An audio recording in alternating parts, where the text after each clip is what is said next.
জন্মের সময় মিনুর মা মারা যায়। তারপর তার বাবাই তাকে দেখাশোনা করে। ছোট মিনুকে কিভাবে মানুষ করবে তা ভেবে ভেবে তার বাবা ভীষণ চিন্তায় পড়ে যায়। তাই তার বাবা তাকে দেখাশোনার জন্য নতুন আরেকটা বিয়ে করে। নতুন বউ ঘরে এনে তার বাবা বলে, শোনো, আমার মা মরা মেয়েটার কেউ নেই। আজকে থেকে তুমিই ওর মা। তুমি সব সময় ওকে নিজের মেয়ের মতোই বড় করবে। তুমি একদম চিন্তা করো না, আমি মিনুকে সবসময় দেখাশোনা করব। এখন থেকে মিনুর দায়িত্ব আমার। এখন থেকে আমার আর কোনো চিন্তা রইল না। তুমি আমার মেয়েটাকে দেখবে আর আমি বাইরে কাজ করব। তোমার আর মিনুর যা যা প্রয়োজন আমি সব কিছু এনে দেবো। তুমি শুধু আমার মেয়েটাকে একটু দেখে রাখবে। মিনুর সৎ মা মিনুকে কয়েকদিন ঠিকঠাক মতোই দেখাশোনা করে। কিন্তু কয়েক বছর পর মিনুর সৎ মা যখন সন্তান সম্ভবা হয়, তখন থেকে মিনুকে আর দু চোখে দেখতে পারে না। সব সময় তাকে গালমন্দ করে। সে তার গর্ভের সন্তানকে নিয়েই বেশি চিন্তিত থাকে আর ছোট মিনুকে দিয়ে ঘরের সব কাজ করায়। এই মিনু, এদিকে আয়, সারাদিন শুধু খেলা। এইদিকে আয়, তোর খেলা আমি বের করছি। ঘরের মধ্যে সব বাসন নোংরা হয়ে পড়ে আছে, এখনই পরিষ্কার কর। আমি এখনো ছোট, আমি এত কাজ একা করতে পারি না মা। আমার অনেক কষ্ট হয়, আমার অনেক ক্ষুধা লেগেছে। আমাকে একটু খেতে দাও, তারপর আমি সব কাজ করে দিচ্ছি। তোকে আগে বলেছি নোংরা বাসনগুলো পরিষ্কার করতে, কাজ না করলে তোর খাওয়াও আজকে বন্ধ। মিনু ঘরের কাজ না করলে তার সৎ মা তাকে খাবার দিত না। সে পেটে ক্ষুধা নিয়েই বাড়ির সমস্ত কাজ একা একা করে। এভাবে বেশ কিছুদিন পর মিনুর ছোট্ট বোন হয়। আস্তে আস্তে তারা দুজনেই একটু বড় হয় আর একসাথে খেলাধুলা করে। মিনুর সৎ মা তার ছোট বোনকে অনেক বেশি আদর করে আর মিনুকে দিয়ে বাড়ির সমস্ত কাজ করায়। মিনুর ছোট বোন মিনুকে অনেক ভালোবাসে। তার দিদির জন্য তার অনেক খারাপ লাগতো। সে তার দিদির কাজে সাহায্য করতে চাইলে তার মা তাকে সাহায্য করতে দিত না। দিদি, আমাকেও দাও, আমিও তোমার কাজে সাহায্য করি। তোমার এত কষ্ট আমার সহ্য হয় না। মা তোমাকে দিয়েও অনেক কাজ করায়। তুই এখান থেকে যা, না হয় মা আমাকে বকাবকি করবে।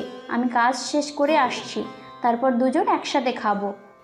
আচ্ছা দিদি, তুমি কাজ শেষ করে আসো, আমি তোমার জন্য অপেক্ষা করছি।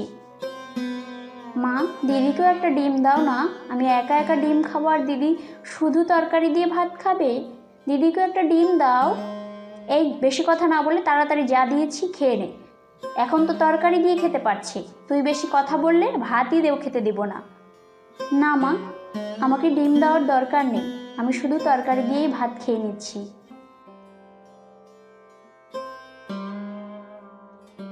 মিনুর বাবা তাদের দুই বোনকে অনেক ভালোবাসে।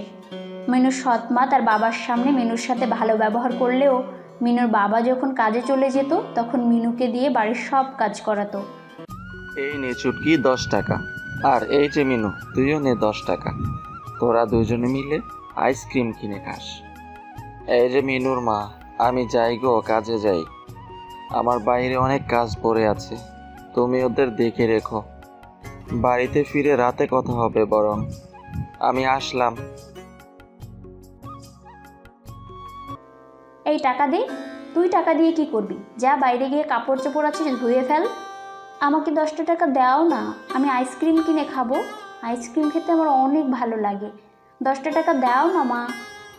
3 বেলা খাবার জোটে না কপালে, আবার আইসক্রিম খাবে? যা এখান থেকে, দূর হ। বাইরে কাপড় চোপড় রাখা আছে, সেইগুলো আগে গিয়ে ধুয়ে ফেল। একদিন রান্না করার সময় তেল শেষ হয়ে যায়। মিনুর সৎ মা মিনুকে 200 টাকা দিয়ে দোকান থেকে তেল আনতে। মিনু 200 টাকা দিয়ে বাজারে চলে যায়। তেল কিনে আসার সময় মিনু হঠাৎ দেখে আইসক্রিমের গাড়ি।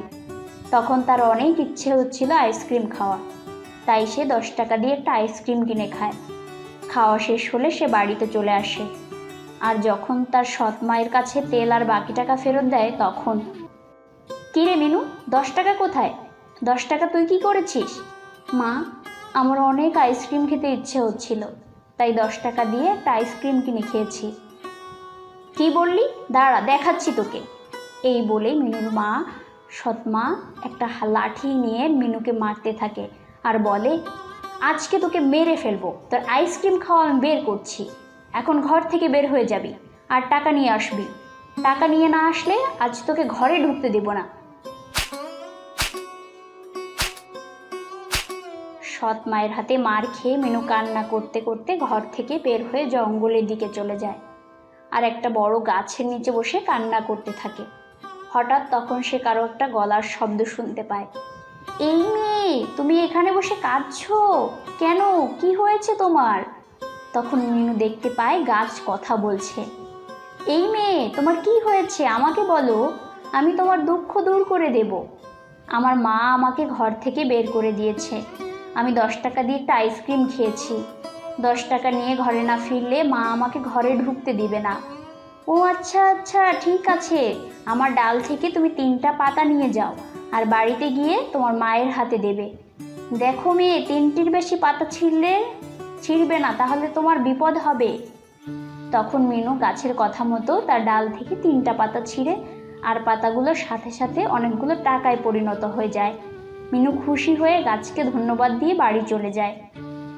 বাড়িতে ফিরে যখন মিনু তার মায়ের হাতে টাকাগুলো দেয়, তখন তার মা বলে, কিরে মিনু, তুই এতগুলো টাকা কোথায় থেকে চুরি করেছিস? সত্যি করে বল, না হয় তোর বাবাকে আজকে বলে ইচ্ছে মতো পেটাবো।